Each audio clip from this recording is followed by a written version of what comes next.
নমস্কার, আমি doctor Arkaprabha Mohapatra, consultant neuropsychiatrist, Lalbag SD hospital.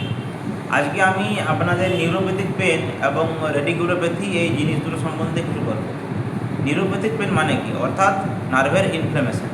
যখন কোমরে কোনো ডিস্ক প্রলাপস হয় বা কোনো রকম লাম্বার স্পন্ডাইলোসিস হয়, তখন যে রেডিকেলসগুলো নার্ভের বেরোয় সেগুলোর ওপর খুব চাপ পড়ে।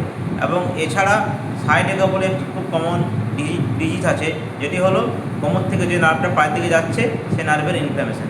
এই সায়াটিকা এবং কোমরের লাম্বার রেডিকুলোপ্যাথি এই ধরনের যে পেনগুলো হয় সেগুলোকে বলা হয় নিউরোপ্যাথিক পেন। এবং এই নিউরোপ্যাথিক পেনগুলোতে প্রিগাবালিন, গাবাপেন্টিন এই জাতীয় গ্রুপের ওষুধ খুব ভালো কাজ করে।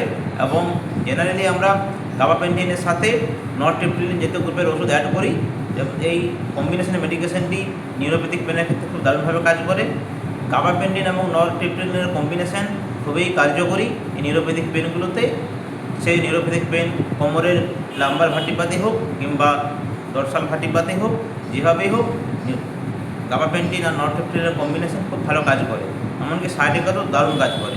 এবং ডাইকোটিক ফার্মার ডাইটোগাবাপেন্টিন 400, যেটা 400 mg গাবাপেন্টিন আর 10 mg নরট্রিপ্টিলিন আছে, সেটা খুবই কার্যকরী। জেনারেলি আমরা গাবাপেন্টিন 300 থেকে স্টার্ট করি এবং ধীরে ধীরে আমরা রোজ এসকেলেট করি। সুতরাং নিউরোপ্যাথিক পেন যদি আপনার থাকে, আপনি শীঘ্রই একটি কোমরের এক্স রে করান, এলএস স্পাইনের এক্স রে, এবং আপনার নিউরোপ্যাথিক পেনের কারণটা খুঁজে বার করুন এবং ডক্টরের পরামর্শ অনুযায়ী ওষুধ খান। ধন্যবাদ।